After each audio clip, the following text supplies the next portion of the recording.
Ya, Assalamualaikum warahmatullahi wabarakatuh. Kembali di channel Dokter Safari Online. Kali ini kita masih membahas tentang COVID ya, vaksin COVID-19 ya. Tidak sekedar membentuk antibodi. Ya, apa maksudnya ya? Nanti kita lihat. Yang akan kita bahas adalah kekebalan terhadap COVID-19 ya. Jadi kalau misalnya seseorang itu terkena COVID, bagaimana kekebalannya itu muncul gitu ya. Kemudian kita bicara tentang vaksin yang ideal itu yang seperti apa. Yang ketiga, ya ternyata lebih banyak vaksin itu mengejar pembentukan antibodi, tapi melupakan kekebalan sel. Nah, nanti itu yang kita bahas. Yang pertama adalah, nah ini cerita kalau misalnya seseorang itu terkena apa? SARS-CoV-2 ya, coronavirus 2. Jadi sebenarnya yang terjadi seperti ini. Ketika dia terinfeksi oleh virus corona, ya, dia akan mengaktifkan sistem imun bawaan kita, ya, sistem imun alami kita. Ya, salah satunya adalah teraktifkannya sel dendritik namanya, yang seperti ini. Ya, dia ini memang fungsinya itu spesialisasinya untuk menyajikan antigen. Ya, jadi dia nanti menangkap antigen virus, diproses di sini di dalam selnya, sel dendritik ini, kemudian disajikan kepada sel T ya, ada macam-macam nanti ya. Nah, kemudian setelah terjadi sistem pengaktifan sistem innate immunity atau sistem imun alami ya, nanti sel dendritik ini yang merupakan bagian dari sistem imun alami, nanti dia akan menginduksi atau mengaktifkan sistem imun yang adaptif ya. Nah, salah satunya apa? Ini sel T helper ya, nanti dia membantu sel-sel efektor ya. Kemudian sel T regulator ya, yang nanti membantu dalam mengatur atau meregulasi peradangan. Ada CTL atau sel T CD8 ya, nanti ini untuk fungsinya untuk membunuh sel-sel yang terinfeksi. Nah, ada juga yang nanti sel dendritik ini dia akan mengaktifkan sel T follicular helper cell. T follicular helper cell ya. Nah, nanti dia ini akan membantu sel B untuk berdiferensiasi atau berubah diri menjadi sel plasma ya. Sel plasmanya nanti yang akan membentuk antibodi. Nah, jika dilihat dari sini, maka sebenarnya kekebalan terhadap virus corona itu sudah dimulai dengan aktivasi dari sistem innate immunity atau sistem imun alamiah. Juga ada sistem imun yang adaptif yang dibagi menjadi dua, kekebalan seluler dan kekebalan humoral atau antibodi. Nah, setelah virusnya hilang ya, maka tinggallah sel T memori dan sel B memori. Maksudnya apa? Maksudnya sel-sel yang di sini ini ya, CTL, sel T helper itu ya, sel B itu kan kalau sudah hilang virusnya kan harus di shutdown atau harus dikendalikan aktivasi sel T dan sel B-nya itu. Untuk apa? Agar tidak merusak diri kita sendiri. Ya, jadi sebagian besar sel T dan sel B dimatikan. Ya, yang hidup itu tinggal yang sifatnya memori, dia bisa hidup jangka panjang. Kenapa disebut dengan memori? Karena nanti kalau terinfeksi oleh virus yang sama, ya, harapannya sel memori ini nanti yang akan memberikan respon yang sangat cepat, gitu ya. Jadi di sini selain antibodi, ya, sebenarnya selain antibodi, kekebalan yang baik itu juga harus melibatkan kekebalan yang sifatnya seluler ya, gitu ya. Nah, tidak hanya cukup kadar antibodi yang jangka panjang ya, kadar antibodi yang tinggi jangka panjang, kadar antibodi netralisasi yang tinggi dalam jangka panjang, juga diperlukan sel B memori dan sel T memori ya, agar tidak terinfeksi lagi oleh virus yang sama, gitu ya. Nah, ini kita pahami dulu, nanti ini akan menjadi dasar Kira-kira vaksin yang baik untuk COVID itu seperti apa begitu ya. Nah, kita lanjutkan. Nah, vaksin yang ideal itu mestinya dia memberikan kekebalan yang sangat lama.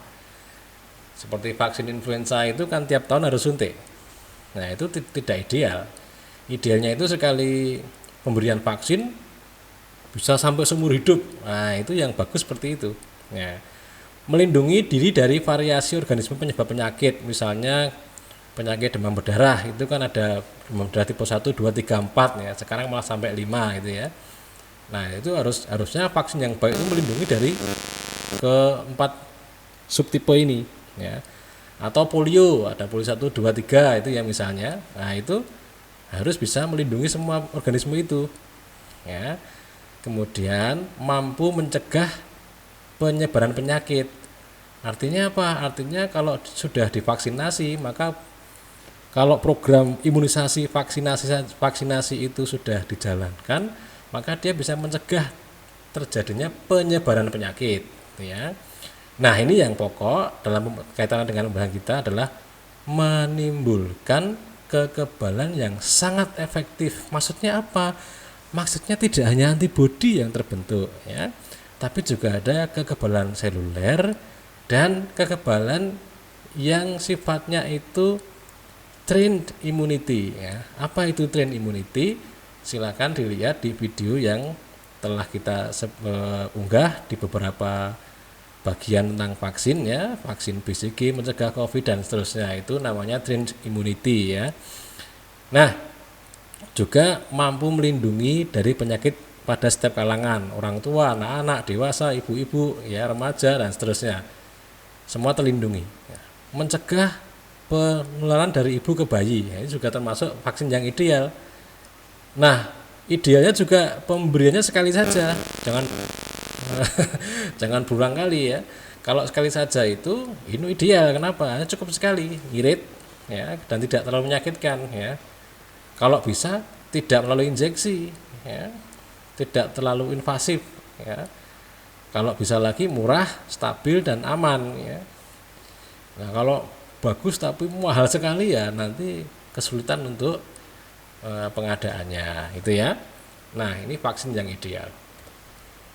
Nah, ternyata kita itu dalam bicara tentang vaksin, hampir semua vaksin itu diharapkan bisa membentuk antibodi dalam tubuh kita ya. Ada juga yang tujuan utamanya itu bukan terbentuknya antibodi ya, tapi kekebalan seluler gitu. Ada juga yang seperti itu. Tapi hampir semua vaksin diharapkan membentuk antibodi ya. Bahkan banyak yang mengkaitkan keberhasilan vaksinasi itu dengan terbentuknya antibodi spesifik terhadap patogen tertentu ya. Nah, tidak kalah juga COVID ini termasuk di dalamnya. Jadi salah satu tolak ukur keberhasilan vaksin COVID itu juga terbentuknya antibodi terhadap COVID-19 ini penyebabnya ya, SARS-CoV-2 ini. Nah, tapi ya kita melupakan kekebalan seluler, kekebalan sel seperti yang bagian gambar yang di awal tadi.